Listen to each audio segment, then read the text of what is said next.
Talking Hindi stories में आपका स्वागत है।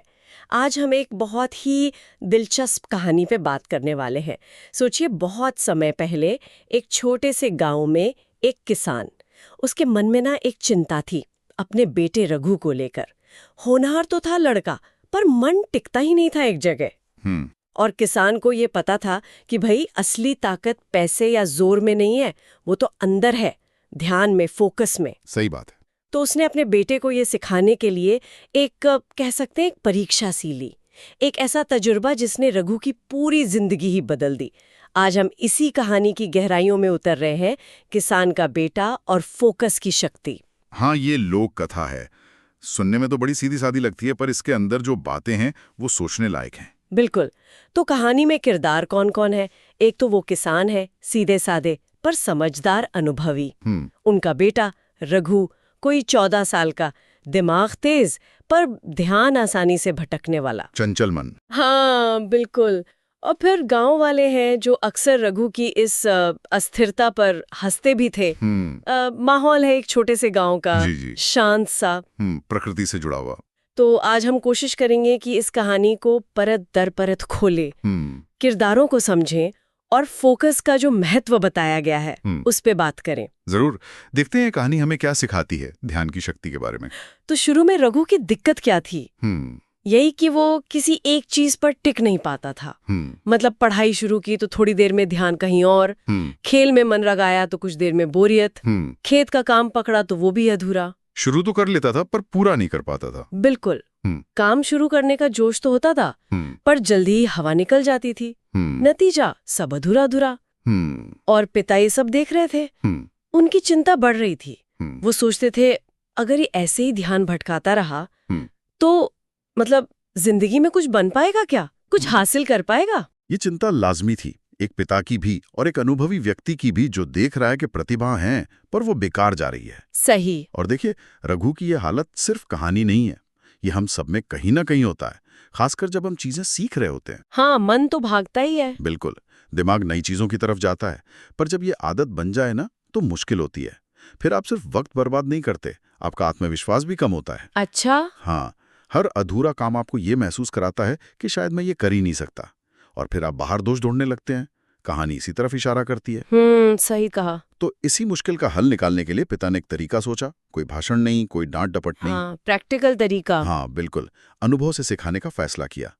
एक दिन रघु को बुलाया, प्यार से पास बिठाया और एक मुट्ठी गेहूं के बीज उसके हाथ में दिए। अच्छा। और कहा, बेटा ये बीज लो और खेत के एक छोटे से हिस्से में बो दो। फिर उन्होंने शर्त रखी, रोज देखभाल करनी है, पानी देना है, घास हटानी है, पर सबसे जरूरी बात, जब तक फसल तैयार न हो तुम्हारा पूरा ध्यान सिर्फ इसी काम पर, कोई दूसरा काम नहीं, कोई और सोचने।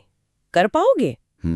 ये तो बड़ी शर्त थी। हाँ, पर रघु को शायद शुरू में ये ज्यादा मुश्किल नहीं लगा होगा, जोश में हाँ कर दी। यहीं से असली परीक्षा शुरू हुई होगी। बिल्कुल। शुरू के कुछ दिन तो ठीक चला। रघु रोज जाता खेत में, पानी देता, मिट्टी देखता, सोचता होगा कैसे पौधे निकलेंगे। एक नया जोश था उसमें। हाँ, शुरुआत में तो रहता ही है। पर फिर वही हुआ जिसका डर था। कुछ दिन बीते और मन फिर भागने लगा। कहाँ भागा? अरे वही, दोस्तों की हंसी मजाक की आवाजें सुनाई देती तो मन करता उधर चला जाऊं। पास के गांव में मेला लगने वाला था तो ध्यान उधर खिंच गया। अच्छा। अब खेत जाना बोझ लगने लगा। जाता तो था पर मतलब बेमन से। पानी डाल दिया पर ध्यान कहीं और। वो पहले वाली लगन नहीं रही, लापरवाही आ गई। हाँ, और इस आधे अधूरे मन से किए काम का नतीजा क्या हुआ? कुछ हफ्ते बाद पिता रघु को लेकर खेत गए। देखा तो जमीन का बड़ा हिस्सा खाली। कुछ पौधे तो थे पर आधे से ज्यादा या तो उगे ही नहीं या मुरझा गए थे। रघु को ये देखकर पहले तो दुख हुआ, फिर गुस्सा आया। और पहली बात क्या कही? ये बीज ही खराब थे। मैंने तो इतनी मेहनत की, पानी दिया, मेरी गलती नहीं है। हाँ, ये बहुत स्वाभाविक प्रतिक्रिया है। जब हम फेल होते हैं तो अक्सर बाहरी चीजों को दोष देते हैं, अपनी जिम्मेदारी से बचना चाहते हैं। इसे मनोविज्ञान में एक्सटर्नल लोकस ऑफ कंट्रोल भी कहते हैं। पर यहाँ पिता का जवाब देखिए, उन्होंने डांटा नहीं। नहीं, बिल्कुल नहीं। वो शांत रहे, जमीन को देखा और फिर बहुत आराम से बोले, बेटा बीज खराब नहीं थे, बीज तो वही हैं देखो, जहां तुम्हारा ध्यान रहा वहां पौधे कैसे हरे भरे हैं, अच्छा। और जहां तुम्हारा मन भटका, जहां तुमने लापरवाही की, वो जमीन देखो खाली रह गई। ये सूखे पौधे तुम्हारे भटके हुए ध्यान का नतीजा हैं। ओह, मतलब सीधा कनेक्शन दिखा दिया। बिल्कुल, बिना इल्जाम लगाए कारण और परिणाम का सीधा रिश्ता। रघु का काम या काम में कमी और उसका नतीजा सूखे पौधे, साफ साफ। ये तो रघु के लिए एक झटका जैसा रहा होगा। हाँ, जैसे किसी ने आईना दिखा दिया हो। उसे पहली बार अपनी लापरवाही का सबूत मिला। कोई लेक्चर नहीं, सीधी सच्चाई। ये बात उसके अंदर तक गई होगी। जरूर। पिता के उन शांत शब्दों ने और खेत की उस हालत ने रघु पर गहरा असर डाला। उसे समझ आया कि गलती बीजों की नहीं, उसके अपने बिखरे हुए मन की थी। और कहते हैं ना, सच्ची सीख इंसान को बदल देती है। कहानी कहती है कि उस दिन रघु ने मन ही मन तय कर लिया, पक्का इरादा। क्या इरादा? कि अब चाहे कुछ भी हो, उसका पूरा ध्यान, उसकी सारी ताकत सिर्फ खेत के उस बचे हुए हिस्से और उन पौधों पर ही रहेगी। अब ये उसके लिए सिर्फ काम नहीं था, एक चुनौती बन गया, खुद को साबित करने का मौका। हाँ। इसके बाद कहानी उस तरफ मुड़ती है जहां रघु का बदला हुआ रूप दिखता है। उसने अपना वादा निभाया, पूरी ईमानदारी से। महीनों तक उसका बस एक ही लक्ष्य था, उन बचे हुए पौधों की देखभाल। सुबह जाता, मिट्टी देखता, पानी देता, घास हटाता, कीड़ों से बचाता। मतलब पूरी तरह डूब गया उस काम में। बिल्कुल। गांव में मेला भी लगा, दोस्त खेलने भी बुलाते रहे, पर रघु का ध्यान नहीं भटका। वो टिका रहा। ऐसा लगा जैसे वो और वो पौधे एक हो गए हों। जबरदस्त। और इस फोकस का नतीजा कमाल का था। कुछ महीने बाद खेत का वो हिस्सा जो आधा खाली था, अब सुनहरी बालियों से भरा हुआ था। वाह। जो पौधे बच गए थे, उन्होंने भरपूर फसल दी थी। कटाई का दिन आया, पिता उसे साथ लेकर खेत गए।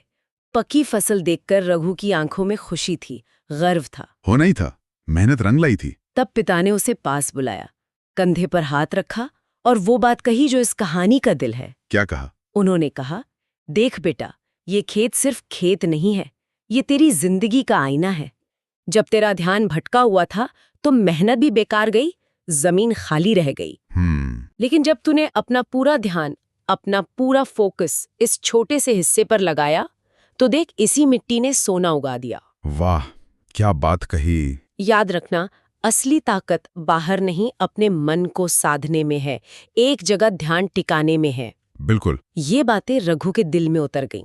उसने पिता को देखा, आंखों में अब एक नई समझ थी। बोला, हाँ बाबा, अब मैं समझा। असली शक्ति ध्यान को एक जगह टिकाने में ही है। उसने फोकस की ताकत को अनुभव कर लिया था। ये किताबी ज्ञान नहीं था। सही। और पिता का ये रूपक कि खेत जिंदगी का आईना है, ये बहुत गहरा है। ये सिर्फ खेती की बात नहीं है। नहीं, बिल्कुल नहीं। इसका मतलब है कि जिंदगी का कोई भी मैदान हो, पढ़ाई, नौकरी, रिश्ते, कला, कुछ भी, अगर हम अपनी एनर्जी को, अपने ध्यान को एक जगह लगाते हैं, तो साधारण हालात में भी असाधारण नतीजे मिल सकते हैं। खाली मिट्टी भी सोना उगाएगी। ये लाइन कमाल की है। हाँ, ये बताती है कि फोकस सिर्फ जरूरी नहीं है, ये हमारी काबिलियत को कई गुना बढ़ा देता है। जैसे बिखरी हुई धूप कुछ नहीं करती, पर लेंस से फोकस की हुई धूप आग लगा सकती। सही मिसाल दी। फोकस हमारी मेहनत को सही दिशा देता है, ताकत देता है, लेजर बीम की तरह। एक और बात यहां गौर करने वाली है, पिता ने रघु को यह नहीं सिखाया कि फोकस कैसे करना है। हाँ, ये बात तो है। उन्होंने उसे एक सिचुएशन दी, एक टारगेट दिया और खुद अनुभव से सीखने दिया, गलती करने दी और फिर उस गलती से सीखने में मदद की। ये सिखाने का बहुत असरदार तरीका है। ज्ञान थोपा नहीं, खोजा गया। बहुत अच्छी बात कही। तो अगर हम इस कहानी से जो मुख्य बातें निकलती हैं उन्हें देखें, तो पहली तो यही कि फोकस के बिना मेहनत बेकार जा सकती है। हाँ, या उसका पूरा फल नहीं मिलता। जैसे किसी बर्तन में छेद हो, पानी डालते रहो, भरेगा नहीं। बिल्कुल। और दूसरी बात ये कि बड़ी कामयाबी अक्सर एक बार में एक ही चीज पर ध्यान लगाने से मिलती है। आज की दुनिया तो मल्टीटास्किंग को बढ़ावा देती है। हाँ, लगता है कि एक साथ 10 काम करना बड़ी बात है, पर ये कहानी याद दिलाती है कि शायद किसी चीज में माहिर होने के लिए, गहराई में जाने के लिए एक वक्त पर एक काम ज्यादा असरदार है। बिल्कुल, जिसे डीप वर्क कहते हैं, उसके लिए सिंगल टास्किंग जरूरी है। और कहानी का जो आखिरी सबक है वो शायद सबसे खूबसूरत है।